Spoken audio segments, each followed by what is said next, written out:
गठबंधन अभी नहीं, प्रदेश स्तर पर तो बाद में भी नहीं होगा। कुछ तीखे लफ्जों से अखिलेश यादव ने अल्टीमेटम दिया है कांग्रेस को। बात करने के लिए यूपी सरकार में मंत्री जयवीर सिंह जी मौजूद हैं।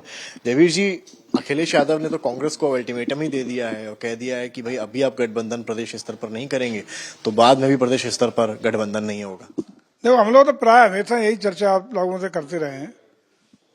जहाँ वैचारिक समानता हो, नीतियों कार्यक्रमों को लेकर समानता हो, मुद्दों को लेकर समानता हो, तो वो गठबंधन या मित्रता चल सकती है। लेकिन जहाँ नीतियों कार्यक्रमों को लेकर कोई सामंजस्य न हो, कार्यशैली में, समझ में और को लेकर के कहीं कोई तालमेल न बनता हो और सिर्फ इस बात के लिए गठबंधन विभिन्न दलों का हो गया हो कि मोदी हटाओ, एक मुद्दे को लेकर गठबंधन लंबा चलने वाला नहीं है। शुरुआत है, देखते जाइए, जब तक लोकसभा के चुनाव आएंगे तब तक छिन्न भिन्न हुआ नजर आएगा। कांग्रेस के वरिष्ठ नेताओं से जब इस बारे में सवाल हुआ तो उन्होंने कहा कि भाई इंडिया गठबंधन तो लोकसभा चुनाव के लिए है, राज्य के लिए नहीं है। तो उस पर अखिलेश यादव ये कह रहे हैं कि रात में 1-1 बजे तक बात हुई है एमपी में किस सीट पर कौन लड़ेगा, और कांग्रेस अब इस तरह की बात कर रही है।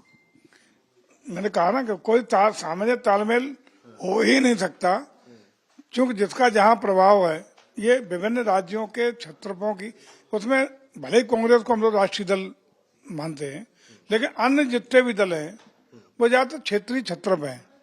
अपना अपना क्षेत्रों में प्रभाव है, कोई महाराष्ट्र में, कोई बिहार में, कोई यूपी में, कोई अन्य प्रदेशों में। उनके अपने प्रभाव क्षेत्र में वो कभी ये बर्दाश्त नहीं करेंगे कि राष्ट्रीय दल कांग्रेस का प्रवेश हो। अपनी दखलंदाजी बढ़ाने के लिए ही अन्य राज्यों में उछल कूद उन्होंने शुरू कर दी ताकि उन्हें भी कुछ मिले और दबाव बना करके कांग्रेस को लिया जाए। अन्यथा कांग्रेस के अलावा वहां सपा का क्या है मध्य प्रदेश में? नहीं है ना। इस उछल कूद से बीजेपी को फायदा होगा?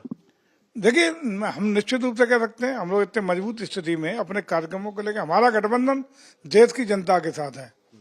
देश की जनता से जो सरोकार जुड़ा है, लोक कल्याणकारी योजनाओं को लेकर के, विकास को लेकर के, देश को नए कीर्तिमान स्थापित करने को लेकर के, उसका परिणाम यह है कि हर वर्ग, धर्म, जाति के लोग, हर स्टेट के लोगों का समर्थन और आशीर्वाद आदरणीय मोदी जी को प्राप्त है। और निश्चित रूप से जनता का निर्णय हो चुका है कि तीसरी बार 2024 में आदरणीय मोदी जी को प्रधानमंत्री बनाएगी और एनडीए की पुनः प्रचंड बहुमत की सरकार बनाएगी। छोटा सा आखिरी सवाल आपसे। अजय राय यूपी कांग्रेस के चीफ हैं, वो कह रहे हैं कि कांग्रेस अखिलेश यादव की शर्तों पर चुनाव नहीं लड़ेगी, हमारी तैयारी तो 80 की 80 लोकसभा सीट्स पर है यूपी की। निश्चित रूप से, मतलब जब एक दूसरे को, यही तो होता है, धमकी, दबाव, प्रभाव का इस्तेमाल करेंगे जिसका जहाँ है। चूंकि सबका, जितने भी स्टेट हैं, उनके छत्रपों का दबाव कांग्रेस पर बनेगा।